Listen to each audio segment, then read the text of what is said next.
Urotsukidoji was one of those films that pushed audiences toward the most extreme edges of eroticism and horror. Demons thirsty for chaos, destruction, and flesh in every possible form. A cult classic for many, and overrated aberration for others. According to ancient legends, the universe is divided into three worlds: the human world, the demon world, and the world of beings who are half human and half demon. The prophecies speak of the Overfiend, a supreme being who is reborn every 3,000 years within a human to unite the three worlds, even if his arrival brings about a complete rupture of existence. For centuries, Amano has searched for him among humans, while demons seek to destroy him to prevent that union. Over time, it is revealed that the legend is incomplete. Each race remembers only part of it, and humans have forgotten it entirely.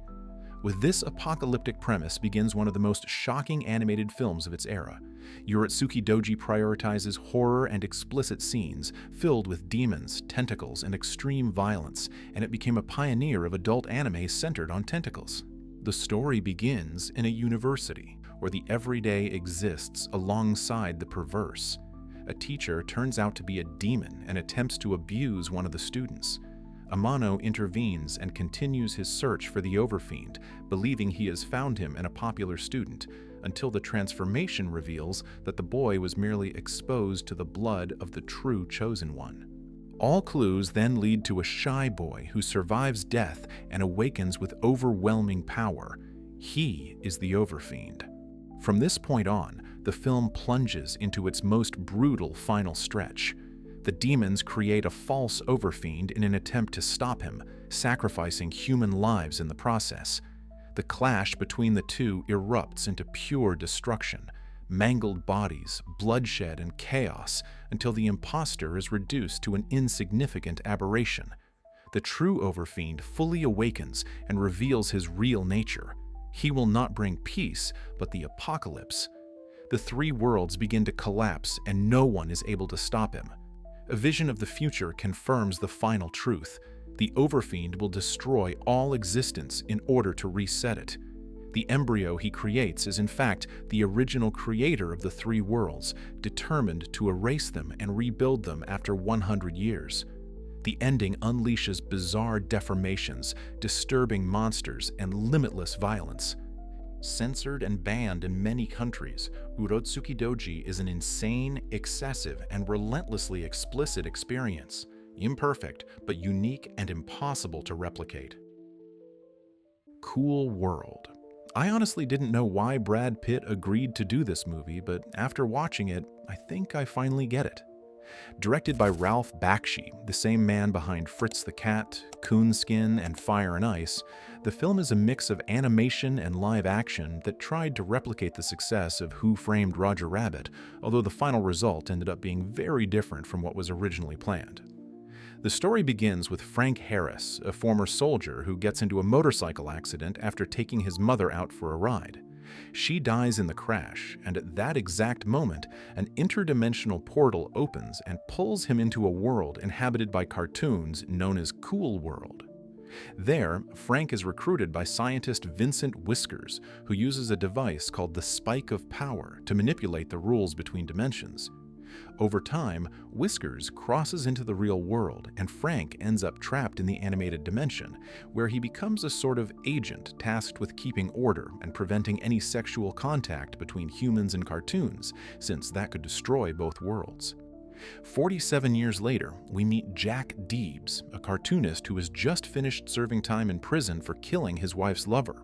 While in prison, Jack became famous for a series of comics inspired by visions he had of Cool World, especially of a character named Holly Wood, a female cartoon who desperately wants to become human.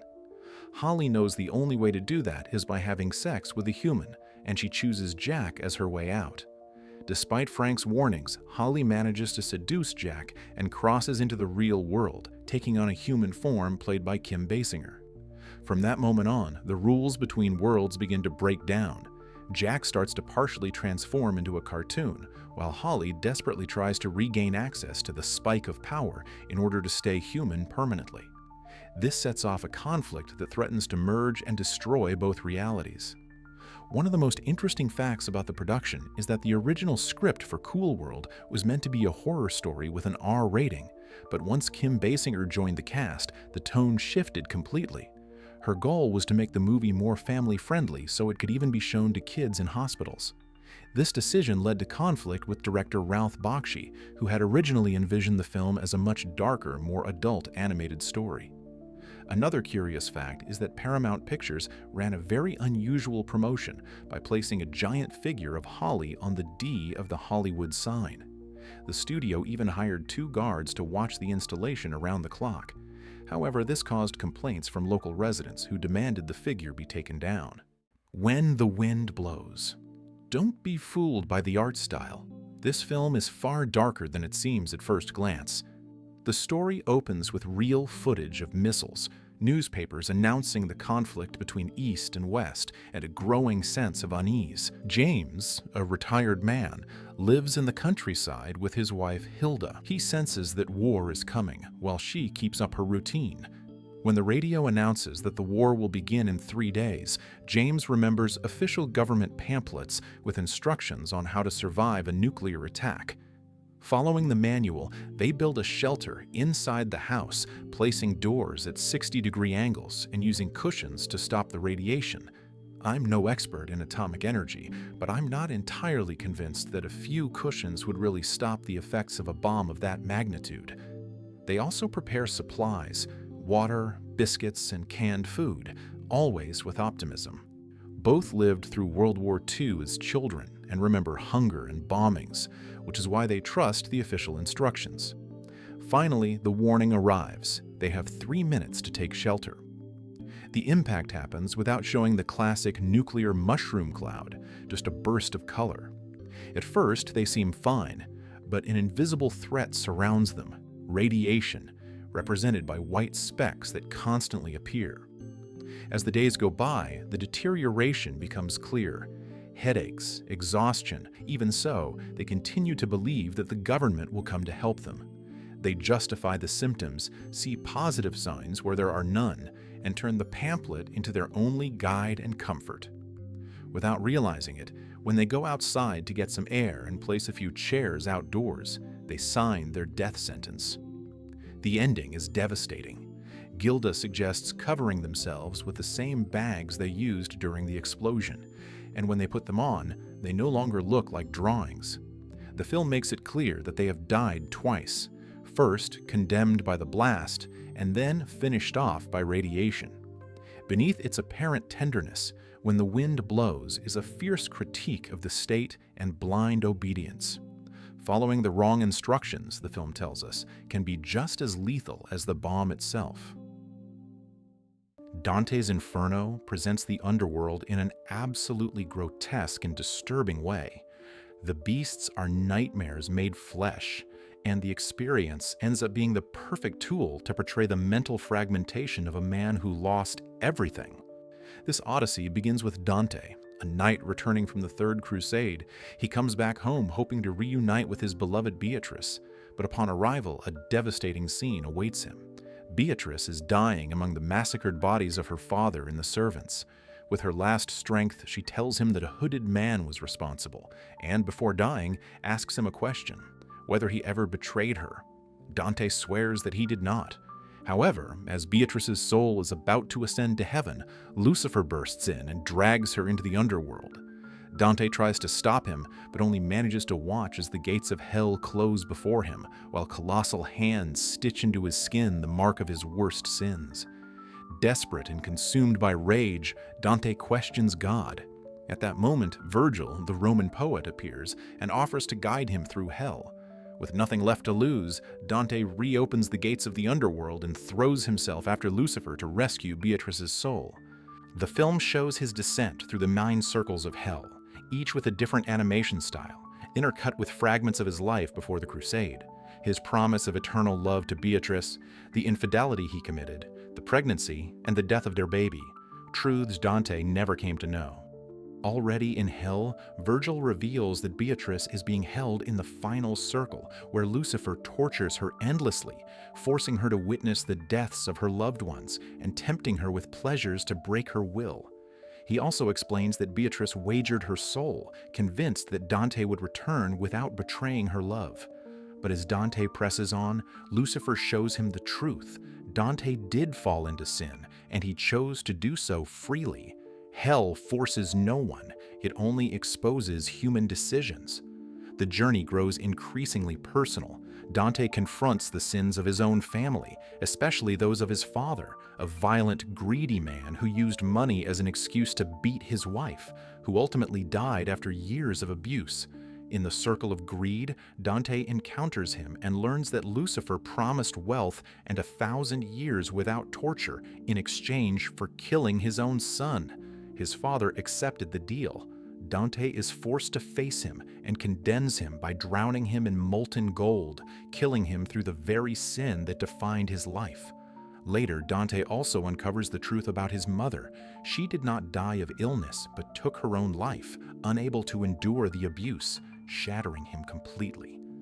In the deepest circles, Dante draws closer to the heart of the underworld and to Beatrice's fate. The tension builds as the true consequences of his actions are revealed, and his love, betrayal, and remorse are twisted and corrupted by hell. The final stretch of the journey leads to a decisive confrontation where Dante must shoulder the weight of his mistakes and face the consequences of daring to challenge Lucifer himself. Where the dead go to die feels illegal to watch because of what happens to the poor children throughout the story. The film was made with improvised voice acting and deliberately crude animation that the director chose not to polish, claiming he was aiming for a bipolar style. It took 3 years to complete, a period during which he consumed hallucinogenic substances and claimed to draw inspiration from them. The movie is divided into 3 segments, all connected by the presence of a red-eyed demonic dog named Labby, who drags the protagonists into dimensions resembling hell. In the first segment, a boy named Tommy is told by Labby that his unborn brother is the Antichrist. Through hallucinations, the dog convinces him to stalk the birth, forcibly tearing the baby from his mother in front of his parents and murdering them. Labby then forces Tommy to give up his virginity in exchange for bringing them back to life, but the child is ultimately abandoned beside his family's corpses.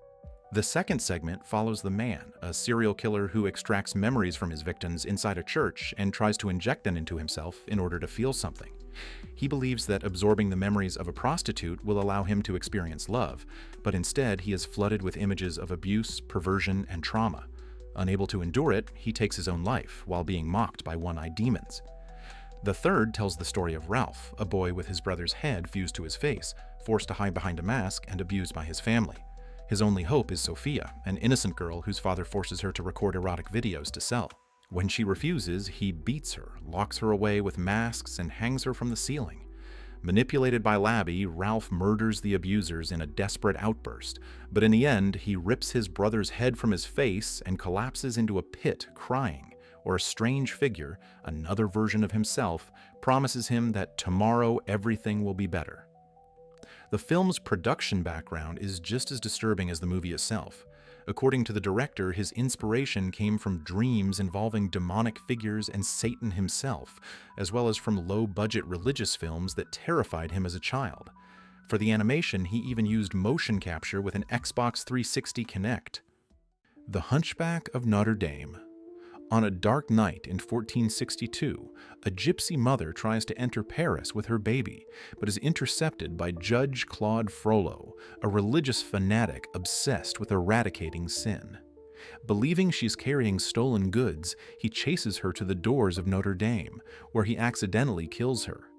Upon discovering that the supposed loot is a deformed baby, Frollo tries to dispose of it, but is confronted by the archdeacon.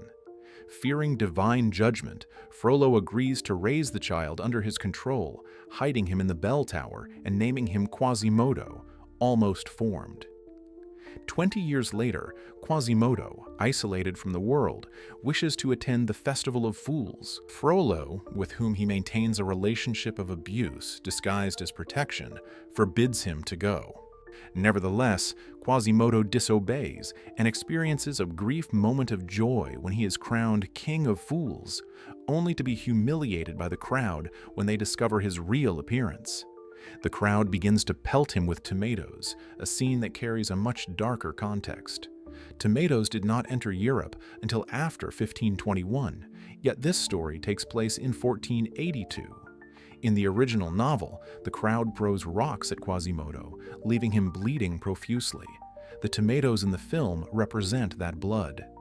Furthermore, Frollo abandons him, and only Esmeralda, a brave gypsy, defends him, publicly challenging Frollo's hypocrisy. Esmeralda, pursued by Frollo for witchcraft, seeks asylum in Notre Dame. Although protected by the church, Frollo begins to obsess over her, seeing his desire as an external temptation.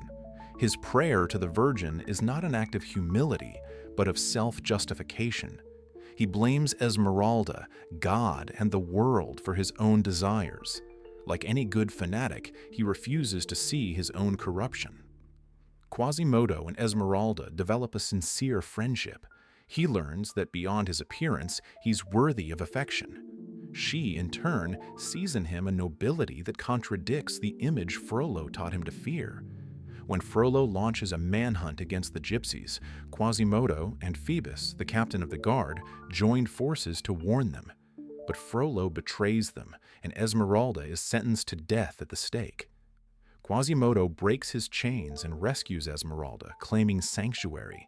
The people rise up against Frollo, and as Paris burns, he climbs the cathedral to kill those he couldn't control. In a final act of divine judgment, the gargoyle gives way and throws him into the fire. The story ends with Quasimodo being accepted by the people. Though he doesn't win Esmeralda's romantic love, he finds dignity and affection.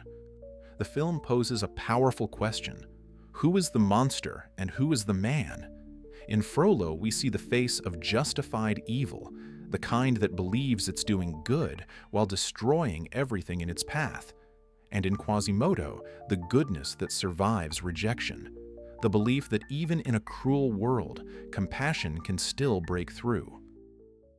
The Secret of NIMH tells the story of Mrs. Brisby, a widowed mouse living in the countryside with her 4 children. Her youngest son, Timothy, is gravely ill, and an old mouse prescribes him a remedy. However, Timothy cannot be moved for at least 3 weeks. The problem is that harvest season is approaching and the farmer's tractor is already started up. As the ground begins to shake, the film plunges into a scene of pure panic. Mrs. Brisby runs through the roots as the machine tears everything apart. It's a disturbing sequence because of both the physical danger and what it represents, a mother facing an unstoppable force completely alone. Desperate to save her child, Brisby seeks help from an owl, a natural predator who could kill her without hesitation. The owl appears shrouded in shadow and listens to her plea. He tells her to seek help from the rats living in the rosebush, specifically a rat named Nicodemus. When Brisby meets the rats, the story takes an unexpected turn. These animals have been altered by science. In a flashback narrated by Nicodemus, we learn that the rats were captured by humans and subjected to experiments at a laboratory called NIMH. There, they were injected with a serum that gave them intelligence, speech, and self-awareness. The lab sequence shows caged animals, wires, syringes, and an oppressive atmosphere that delivers a harsh critique of animal testing. It's also revealed that most of the mice died trying to escape, except for 2, Jonathan, Brisby's late husband, and the old mouse who gave her the remedy. Within the rat colony, there is political conflict. Nicodemus wants to leave the rosebush and stop relying on the electricity they steal from the farmer. But Jenner, another rat, violently opposes this idea. That tension reaches a breaking point when Jenner orchestrates Nicodemus's death during the attempt to move to Brisby's home. The murder takes place in front of everyone. In the climax, as the rats attempt to move Brisby's home, Jenner returns and reveals his betrayal. He fights Justin, the new leader, and is ultimately killed. But just when things seem resolved, the house, still holding Brisby's children, begins to sink into the mud. The rats do everything they can to stop it, but nothing works. And just when all seems lost, the magical amulet Nicodemus gave Brisby reacts to her courage, glowing with energy and lifting the home to safety. Despite its child-friendly appearance, the film doesn't shy away from dark themes such as scientific cruelty, loss, political tension, and the fragility of what we think is safe. Even subtle details add to the unease. For instance, Brisby is never given a first name. She's only ever referred to as Mrs. Brisby. A brave character who faces monsters and machines, yet is denied even a full identity.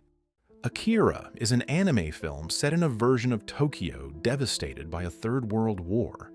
In the year 1988, after a nuclear explosion destroys the city, Japan is forced to rebuild and reorganize its political structures.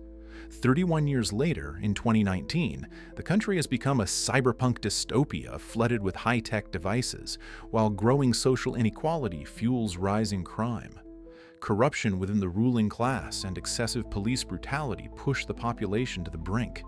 Extremist groups burn with the desire to change a world in decline, and the city is plagued by violent biker gang wars and riots against unfair taxes. Rebuilt from the ashes of the Third World War, Neo-Tokyo stands as a neon-lit technological dream, paired with a social nightmare of corrupt politicians, a reckless military, and a depressed working class.